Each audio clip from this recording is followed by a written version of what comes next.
like you said, Bruno. I feel like none of those are bad choices here. Well, typically, you know, we've talked about kind of coming into this, the difference between the aggression versus the calculated approach of these gold laners. Natko being, as Mirko had said, just very, very aggressive, wanting to push tempo, but Sano wanting to take his time, get to that late game. They're getting their last couple of picks here. How do you feel this has set that storyline up between two different styles in the gold lane? I feel like having a weak side Claude here for Natko is going to be amazing, especially because it really does feel like they're going to be playing a lot of 4-1, maybe a 1-3-1, but I'm really feeling like a 4-1 formation here for Vamos. Letting Natko absorb maybe two sides or two minions in the gold as well as the mid, and now a Bruno for Team Falcon's Mena. I gotta say, for Vamos, I'm liking the idea here, and Falcon's Mena, it looks like a very easy to execute draft. Yep.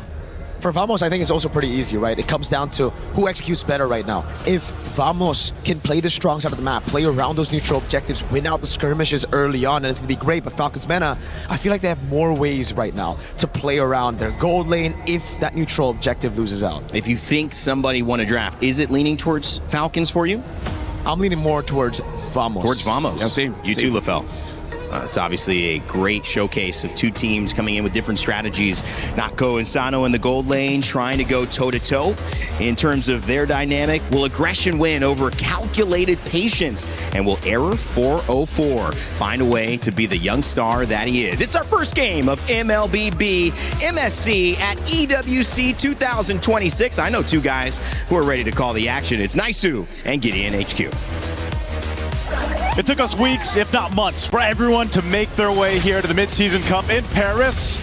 And we're going to find out the next champion for MSC here at EWC 2026. It's me, Naisu, Gideon, to bring you the action to start off our group stage. Gideon, we have to talk about the Eudora. Oh yeah, this is interesting. This is really interesting to see because most of the time, most people wouldn't even consider Eudora to be part of this particular meta, and Falcon has already missed a couple of minions, which is already pretty bad look for the start. But the laning phase is by far the hardest part for the Eudora.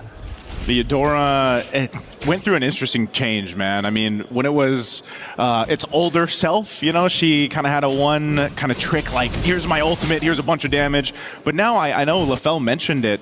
You know, you can actually do quite a bit of damage just with her first skill even. Yes, yes. That Fork Lightning is now interesting. Now that they've kind of revamped the way that her passive works, especially with the Superconductor. Now, if you look over Troll, right, he's got that little indicator, and that's because that's the Superconductor stack. If he's able to hit with another ability, you can empower it to do some things. Now, Fork Lightning is particularly interesting because now you can start getting some movement speed on top of extra DPS. So you start kiting around these people if you can apply it more effectively.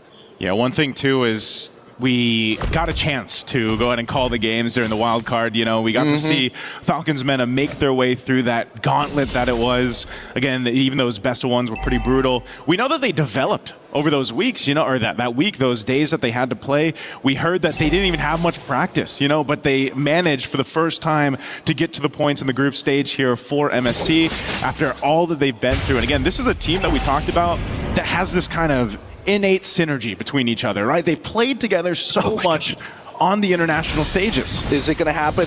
Error 404 is waiting for 30 full seconds until level 4 has been hit. Straight away with a combination, but it's going to get disengaged instantly. Landshaker will buy a little bit of time, allowing Error 404 to get on out of there. But the final slash will put Suppot in a compromised position with no flicker. First blood, achieve fatal links as well to combo in, and the power of friendship nets them 4 kills in the first 2 minutes of the game. Hey man, forget the turtle. Let's just go get some bodies, and they'll do just that. First turtle's going to be theirs as well for Falcon's Mena.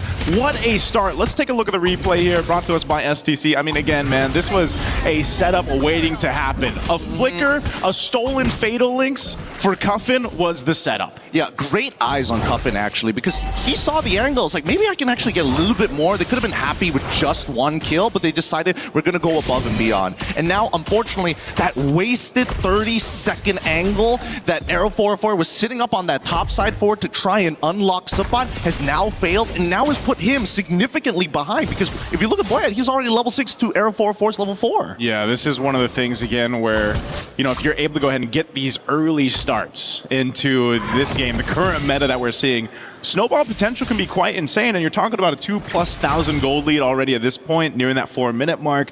You're setting yourself up successfully here for Falcon's Mena. And across the board, too, Troll, again, one of the, I would say he's a prominent choke player right? This is probably his best or one of his best picks that he brings to the table. It's what he kind of made a name for himself in their first international experiences. And, you know, now that you have this lead, you can take that chance. Try to set things up. Oh, Troll. Speaking of setting things up, they already have the wombo combo of a lifetime, but Troll, they don't have enough base damage to kill him just yet. Luckily, he is rocking the tank emblems, able to keep him alive for the time being. But for now, it just goes to show they're just getting stat checked early on in the game. Stat check for now. Here's another. Oh, now once again, getting the superconductor off, but Boyette, well-timed heavy spin. Now, this is the big issue that I'm seeing, right? Because Vamos, they've got a lot of wombo combo tech. If Falcons, Mena, are in the right place at the right time, that heavy spin kind of counters everything. Same can be said about the final slash at the end, but the fact that everybody has flickers, it really goes to show, yo, we are here to fight, we are here to combo, and that's it. The heavy spin's so good, man. And that's why the Akai, over the course of the past weeks, if not months up to this point, he's been taking a value in terms of picks. Whoa, Troll, I was waiting for it. Already had the way of the dragon, but Sapat manages to get on. Do we see the punish? And yes, it is good. It pulls one more over the wall. Almost unintentionally, but they already saw everything. This is one back, a double kill for Vamos to pull him back into a better position. Hey man, Vamos brings himself back into this game. They should be able to go ahead and take this turtle as well, so they'll even out the objective. Turtle takes really good counter punch. Again, this was Troll starting that fight up, but Vamos saw it coming and they responded exactly how they needed to. Now after the turtle, they'll rotate down to the bot here. They want to put some pressure on Sano if they can. Very, very nice. I like the way that Vamos is taking advantage of this, right? Initially, the game plan is if we just get Sapat a slight lead in the lane, that lane should be basically done for, and then we can go straight back into team fighting and play for our strong side like Miracle mentioned earlier. Yeah, there's a lot of... Oh, wait, the dragon. Onto Z-Keep's side? I don't know if that's who you want to kick, you know? I mean, yeah. Here's what... You're just saying hi. Here, I'm going to kick you in the air. You know, I know you're an Atlas, but he might have wanted that here. Oh, on the turret? I don't know. He probably would have wanted the way of the dragon. It'd be nice if he had it, but Nako still has Purify, so it doesn't really matter. Very surprising to see that despite Nako not exactly having the greatest of matchups into this Bruno, that he usually, Bruno usually is the one who takes down the first turret. This time, it's Natko. And Natko's up 700-ish gold, almost to the 700 point, right? This is, yeah, again, one of those cases where you see a lot of gold laners, they just kind of sit in their lane, they do their thing, they get farmed up. I call it the gold lane experience. And for a Claude especially, you want to hit that power spike, right? Those 3 items. Bruno hits it a little bit faster because of just the nature of the hero. But, you know, right now, both gold laners are set off in a really good momentum in their own. This is Z-Keep actually looking for a potential pick, but not going to happen. Now Natko can just go ahead and switch over sides and continue to farm up. I think what you meant was actually Claude's the one who gets it faster. His items are significantly cheaper compared to like Berserker's Furies and Ha's Claws, right, coming in from Sano. So the fact that we're seeing Natko already doing so well, oh boy, this is dangerous. Final Slash coming through and Z-Keep getting Wombo combo to the ground. But let's see whether Falcons can reach for a little bit more. They decide not to after using 4 ult and they back away. Okay, so no flicker burn. It looks like Falcons Mena. Do they still want to put some pressure here, Troll? They're trying to call it. I think that at least for Troll's ult, it shouldn't be anywhere close. I'm not 100% sure. This Coffin definitely can steal an ult. Do a little look there at Boyette. Here we go. Turtle, 3rd one of the game. Last one here. Fighting for space. Already, spatial migration is good. Now into the Blazing Dew. And Nako somehow is the one who actually takes away this turtle. And now they're on to Boyette. A double kill for Nako so far, and they're not done. Do they have the Fatal Links actually pulled? They've delayed enough time, and Sanji, unfortunately, cannot outplay into 4 members. Okay, the firepower seems to be there for Vamos. They get the turtle. They're looking for more fights, potentially here. Ooh, and now underneath the turret, stolen Fatal Links on towards Nako, but it doesn't matter. He has Purify, gets out of there quick, and now, in fast succession, from that bot tier 1, they've taken away the purple buff. They've taken away the mid turret on top of defending their own jungle. Vamos is taking a whole lot, man. I mean, think about it. Just minutes ago, you have that 2,000 gold lead for Falcons Mena, and it's changed so quickly. You know, the pendulum has now swung over to Vamos. They're knocking down tier 1 turrets now, taking what they can to set themselves up for that first Lord here in about a minute. Looking at the items coming into place, again, look at the lead between the gold lane. Yeah, it's actually kind of ridiculous. I'm not 100% sure. I think maybe one recall is what I spotted out in the laning phase, but then after that, not 100% sure how badly it went for him. But it's great for Nako. Like, this is the gold lane experience that every gold laner prays for. Let's look at the gold distribution for a deeper look. Oh, wait, hold on. Immediately, we find a pick off the support side. The Fatal Links eye catches onto 3. Heavy spin from Boyette. It's good. They're thinking about it. The combos are just too much. Sanji able to find it into one more. They need to get the last two, but Clockwind and Echo have lost their front line. Beautiful train. What happened to Vamos's positioning on the map, man? I mean, again, we were just kind of talking about how they had this lead. Let's take a look at the replay here. Once again, they just catch on Sapat. The rest of the team gets... Oh, they got heavy spun on, man. That's what happened. Big heavy spin. No way to kind of buffer the spatial migration. And worse yet, it was literally at the edge of the mid lane wall. So a little unlucky. I think Vamos, no sweat to break, but it kind of evens out the gold. Yeah, that's... essentially brought it to an even game for this first Lord now, as both teams fought for position. If you want to look at the upper hand for Vamos, it's they've got a couple extra turrets down, right? So they got a little bit more space to work with on the map. But Lord, and the fact that you also have Anakai in the hands of Boyette, and you have this kind of tanky front line to deal with this, you could potentially set things up off of your own initiation, depending on what Cuffin decides to do with the Fatal Links. He's got his own, so they're going to take their time with this. Oh, look at this. Even Cuffin, Troll is looking for a flank angle. He's sitting around the purple buff, and the rest of the Falcons are actually dancing around this Lord. They don't actually want to take it. They just want to open it up. Fatal Links into one so far, right into the spatial migration. It's great, but that's already 2 fat ults already gone. And I'm not sure whether Air 404 is going to get it back up in time if Falcons do decide to rush this. Yeah, it looks like they want to. It's half health on this Lord. Troll still trying to zone out here. Oh, the way the Dragon already good. Fatal. Oh, wait, Air 404 gets pushed out of it, but he's still, with the spatial migration, gets the Lord in time. Sano in the back line gets caught by Natco, and by then, this fight is already over. They chase the last remaining members, and even with a Lightning Truncheon, it might just not be good enough. Cuffin, no more ways to dash. Zeke kills him, and now the score is 9-8. Wow, what a fight from Vamos. Not only were the Lords secured by Arrow 404, but you gotta give it to Sabat, man. He zoned out the proper members from Team Falcons. Natco followed through after that. You're gonna look at the replay here. Keep an eye on this setup. Again, Lord is secured, even amidst all of this.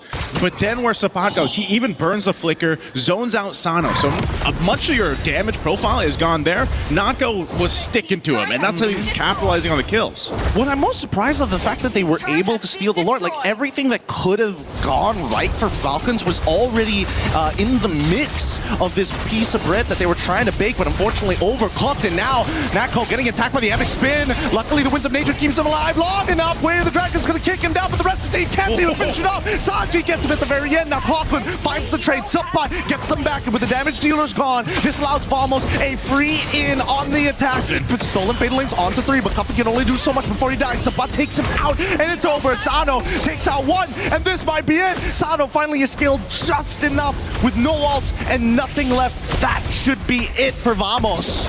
Ooh, did it cost them though, Gideon? I mean, they lost that base turret. It's a good thing. Oh, are they going to chase down Air 404? They can punish this. Yup, into the Violent Requiem. Sano forgot the alt timers. All right. It was going so well until it wasn't, man. I mean, Sano had the space to work with. Like you mentioned, he hit that power spike where he's actually being able to do some damage. Again, he was, what, 2,000-3,000 gold behind at Natco, and, you know, that's really what they had to lean on. So, yeah, he's still quite behind, but he's starting to at least do some damage. The problem is, in that fight, you know, Vamos lost Natco, but they have enough damage to actually pull through the fight, enough kind of durability to still duke it out, and that's also partly due to the lead that they have. Oh, Fatal Links onto 1 so far. They haven't forced this. Sanji is able to get a really good final slash, but doesn't get that backline. Sanji has no way to reset. Tries to get out of the fight, but it's too late. Lapu's in the wakes, and now the heavy spin, unfortunately, can't do much about the scenario. What a catch here, and a lot of battle spells just gone. Yep, that was the mark. Troll found the mark. Purify wasn't available because it was used in the last team fight that they had trying to defend the base, so they knew right to go for Natco. They took him out. Essentially, what does that do? It buys more time for Falcon's Mena to kind of get back into this game. They've whittled down a gold lead a little bit, but essentially it's if they can find a pickoff, sometimes it might even be popping that Purify, you know? And that might be the case. If you can get these battle spells down, then your game plan for Team Falcons can be executed faster or better. And that's what Troll has been trying to do here. Now this Lord is up. Second one of the game. Troll's going to zone out Falcon. They've already used spatial migration at this point. How are they going to close the distance? The backline needs to get zoned out. Safa jumps in with the bravest fighter, but they're immediately focusing their energy onto Sanji. 50-50 here. Who's going to get it? Safa flickers forward onto Sano. Blazing duet as well. Right onto Cuffin. Stolen. Fatal Links pulls him away, but that Lord falls into the hands of Clawkun as they clean up the rest of Falcons, who have to run back and defend the base. Oh man, again, Team Falcons, it looked like they didn't know exactly how to execute the team fight there. And you know, if Sano is just zoned out the whole time by Sapat, what are you going to be able to do there with your damage? But right now, base turret in the mid will go down. Oh, now trying to make this play. Clawkun even flickering forward and trying to make the wobble combo. Cuffin goes down, and now nobody can clear the wave in time. Sanji, he has an opportunity. He's back up with Troll. They're looking to clear these minions as soon as possible. He's thinking about it, but he needs the help. Final Slash comes on through, but how long can you sustain before it all turns black? Vamos closes out the game 18 to 11. I'm not gonna lie, Naisu. I see Vamos as these young guns, but this is the first time I've seen them